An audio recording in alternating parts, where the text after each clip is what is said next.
back. He's back! You can't keep getting away with it!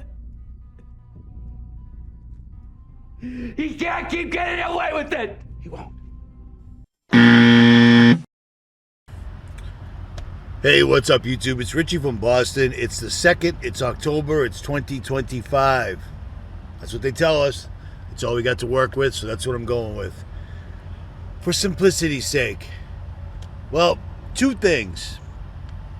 I do have a copy of the notes from Peter Thiel's first seminar, and I'll be reading and going over with you. I'm at a rest stop in Louisiana. Can you see the bayou right behind me? Yeah. Gators, things like that. Beautiful. Beautiful. I just met a subscriber and her son. He was enamored with my truck. I let him sit in it, so forth. Gave him a flashlight. I don't know. At any rate, Peter Hegseth, the Secretary of War, he got all the generals and admirals and everybody together in one big room, and now the secret is out. The secret is out.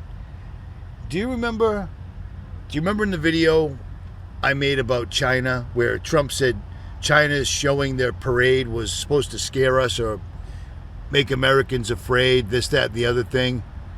And I explained all that. And strangely, 5 days after China's show of strength, their military forces, which would demolish ours, except I don't believe China has secret weapons like the United States does, you know, UFOs, things of that nature.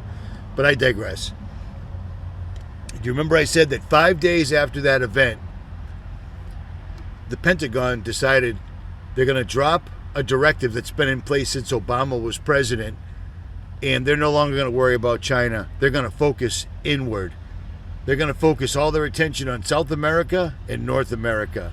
And that's basically what Hegseth said. But something that he told me, I had heard previously, a few weeks ago, and I told a couple of my close confidants, people that I tell things to in person, face to face, no cell phone, no technology, nothing around us, where a few weeks ago, I've got subscribers that are Green Beret, I've got subscribers that are Recon Marines, and I've got subscribers that are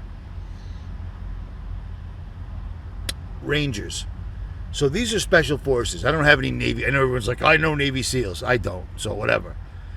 They had told me a few weeks ago that there is a division in the military to the point where these guys are making moves. They're professional soldiers. This is their job. It's what they do. It's what they train their whole lives to do. And they believed in the flag until most of them found me. And then they started going down the rabbit hole and discovered it was all nonsense. Well, a few weeks ago, they had told me that there were things that were going on that were bad. Like there was a division in the military.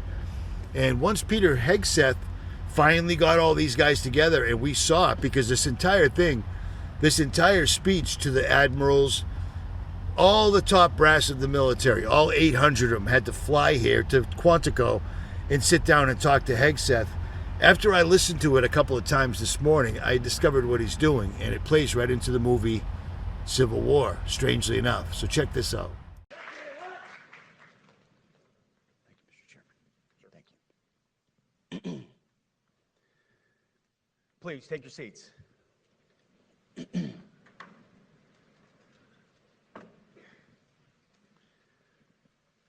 Well, Mr. Chairman, the Joint Chiefs, Generals, Admirals, Commanders, Officers, Senior Enlisted, NCOs, Enlisted, and every member of our American military, good morning. Good morning, and welcome to the War Department, because the era of the Department of Defense is over. You see, the motto of my first platoon was, "Those who long for peace must prepare for war." This is, of course, not a new idea. This crowd knows that. The origin dates to the 4th century Rome and has been repeated ever since, including by our first commander-in-chief, George Washington, the first leader of the War Department. It captures a simple yet profound truth. To ensure peace, we must prepare for war. Now, I'm not going to play the entire video because it's 45 minutes long, but I'll leave a link below so you can watch it for yourself. But what he does is he says lots and lots of things like F-A-F-O, F around and find out. Something that, the Department of War guy should be saying. But basically what he said in this entire video was no more transgenders, no more generals or colonels wearing dresses, no more anything that makes the United States Army the joke, or the United States military the joke that it's turned into with all these blue-haired people, and drill sergeants can't yell at you anymore. You just hold up your stress card. Wasn't like that when I was in basic training. Everything that they've done for the last, 20 years to make our military into an underfunded joke, they're going to fix it all. But here's the best part. They're also going to make sure anybody that wants to join the Army, male or female, also has to meet females coming in. They have to have the same test evaluations as men, which they won't be able to pass because they're not men. You see, the military changed the join the military rules for women, or for transgenders, or for people that were just crybaby pussies. They're going to change all that. And they're going to make everybody that's in the military, everybody, including all 800 of those admirals and generals and dudes that haven't done physical training since they became a colonel or whatever. Everyone's going to do PT. Everyone's going to pass a fitness test. It sounds like a great idea. But what it's going to do is cause division, and it's already begun because rumors were already circulating in the military, which is how there's a few people that could leave a comment where I told you what they were going to do in person, but don't say it. But the military's already splitting. They're doing this to literally turn the military into factions, because you can't have a good old-fashioned civil war unless you have the military or parts of it in certain areas like California, Florida, backing the people. You know what I'm saying? That's exactly and only what they're setting this up for, is so that it splits the military down the middle, because certain commanders can get their hands on a whole battalion and all the weaponry and all just like this. We're already calling it the greatest victory in the history of military campaigns.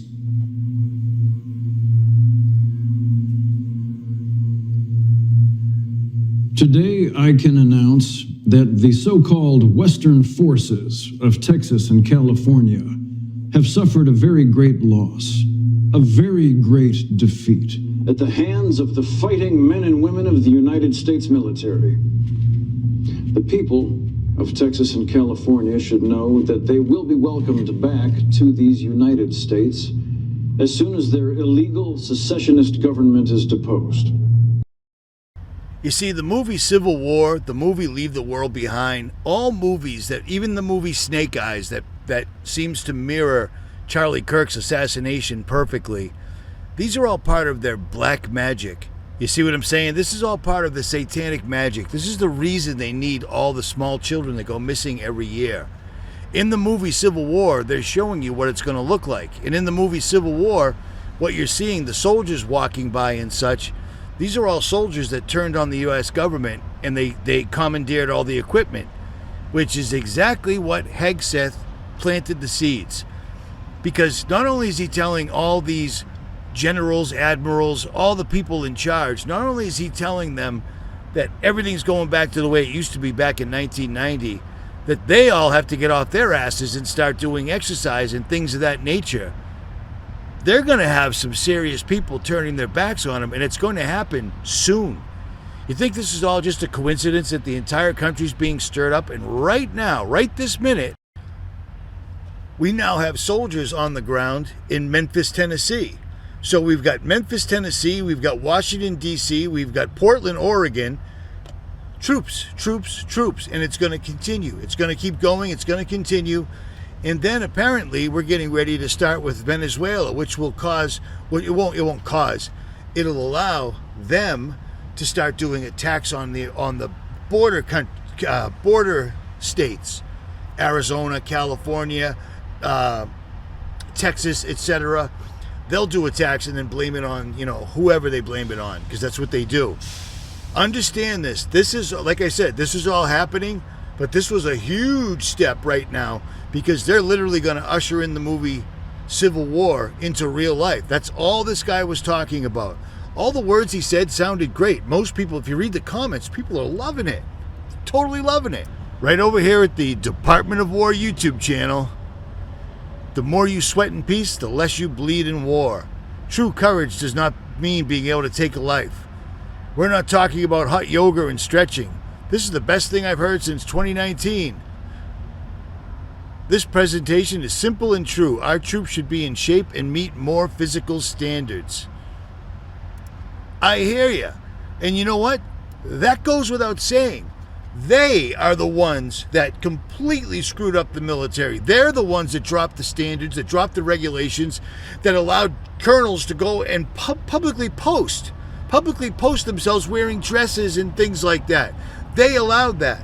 Quid pro quo. Order ab cow. Those two phrases are all you ever need to know. Order out of chaos. How do they gain from this? All of this is going to play out. And now it makes sense that the people that were contacting me, that I had to go meet face to face, because you can't trust technology in any way whatsoever at all. You can't even have your phone on you. It sounds paranoid, but I mean, we told you your phones were tracking you, and everyone called us crazy, and then COVID showed up, and now it's just, oh yeah, no big deal. Yeah, your phone's track you. It's just a thing. No big deal. Yeah, we were conspiracy theorists, but now it's completely true. They're bringing everything into position right now. Our government, our Department of War, is going to focus inward. That's what they told the rest of the world. All right, China, Russia, Ukraine, Israel, whatever. You guys all do your thing. Israel will keep paying for that. We got you. No worries. We'll keep paying for that because, we're all Zionists. We're all Zionists. They're bringing everything back home, and people need to be ready for this, because this is no longer a conspiracy theory. It's simply showcasing their plans, and they're telling us their plans. When I listened to his speech this morning, it's 45 minutes long. It's a long speech, and it sounds good, but it makes zero sense when you think about where we're at right now, and why all of a sudden our military machine needs to be focused on America and South America. Because, like the Bible tells us, they need their 10 kingdoms. So Trump is going to solidify North and South America, and then there you go. You know what I mean? It's crazy, but that's what the Hegseth meeting was about. It was so he could look them right in the eye and tell them these things. Some of the guys are like, awesome. Some of these guys are like, I'm wearing women's panties right now, and I weigh 270 pounds. Well, guess what? You're not going to pass PT or physical training. You're just not. And the body weight ratio is actually crazy, because it's from like the 1950s. But these guys, all of a sudden, your cushy jobs are over. Guess how many of them are going to turn? Guess how many are going to turn? This is crazy. This is crazy. But there, as they say, is that. There's your answer. That's what Hegseth did. And I'm telling you that from a position of authority, because I heard about this before this even happened. I thought it might have been a setup to take them all out, but that is not the case whatsoever at all. Okay, so the second part of this video is going to be the lecture notes from Peter Thiel's first series of his lecture, his 4-part series. We've only got part 1, and a YouTuber or somebody named Do Not Conform sent it to me, so I appreciate it very much. But here it is. They got this on the Wayback Machine, and these notes are adapted from Peter's lecture on the Antichrist. Any errors or omissions are mine. This is the guy that wrote this. So, the question of the Antichrist, Daniel 12:4. But though, O Daniel, shut up the words and seal the book, even the time of the end, many shall run to and fro, and knowledge will be increased. So what Peter had to say was, the biblical historian Daniel foresaw an increase in knowledge toward the end of time. As knowledge increased, apocalyptic fears would mount, leaving room for a tyrant to rise. In late modernity, Such worries are unfashionable, and the Antichrist is a forgotten figure. Our universities tell us that the fears of the apocalypse are irrational and the world is simply getting better. Well, the world isn't getting better whatsoever at all. At all. I've been from the East Coast to the West Coast and all the way back down to Louisiana, all over again. And I'll tell you what, the only stores are Home Depot, Walgreens, corporate gas stations. All the mom and pop stores are shut down. It's a shame. The only stores that are everywhere are pot dispensaries or sex shops. So Peter's outlook is inaccurate, but maybe when you're a billionaire, you don't see the world like we do. Actually, I'm pretty positive you don't. And yet, our news tells us otherwise. We are worried about existential risks from AI, bioweapons, and nuclear war. How can we understand our apocalyptic time? The news tells us everybody involved with Palantir, ChatGPT, OpenAI, Grok, everyone involved in AI says it's going to destroy us, it's going to get smarter than us, and it's going to exterminate us. Period. It's going to wipe us out. So it isn't just the news. It's not like people are just pulling this out of their hats. They're building something that's going to replace everything on Earth. It's going to be watching everybody every second of every day, no matter where they are. And you break ranks, just like in the movie 1984. Your consequences will be immediate. You know what I'm saying? But he acts like it's just no one. How can we understand our apocalyptic time? Matthew 24:35 through 36. Heaven and earth shall pass away, but my words shall not pass away. But of that day and hour knoweth no man. No, not the angels of heaven, but my Father only. And this is Thiel once again. The apocalypse is not a fixed date on a calendar. Attempts to predict it have ended in disappointment. The Millerites set 1843 as the date of the second coming of Christ. Joseph Piper's The End of Time, 1950, also could not escape the paradox. We sense an end, but the exact moment is sealed. Still, if the day and hour remain hidden, perhaps we may at least suspect the century. This is also Peter Thiel right here. If we are to take the Antichrist seriously, can we at least ask 4 questions? What is the Antichrist's relationship to Armageddon? He is imagined as a tyrant of the last empire, the beast of the sea heading a world government, the final antagonist before the revelation of Christ. 2. When will he arrive? He comes after Christ, but through many forerunners. 2 Thessalonians 2-6 reminds us that something is holding back his arrival. That would be Michael, yes.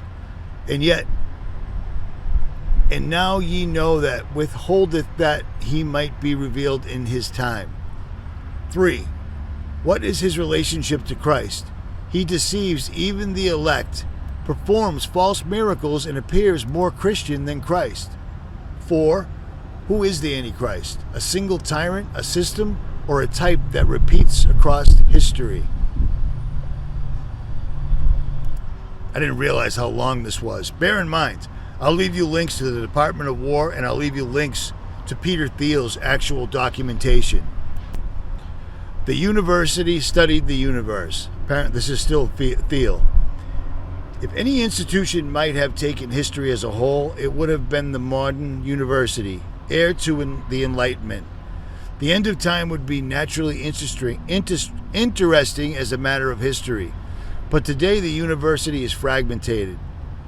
Where Bacon and Goethe could grasp the totality of knowledge in a single lifetime, we now live in Adam Smith's pin factory, even smaller cogs in an even larger machine.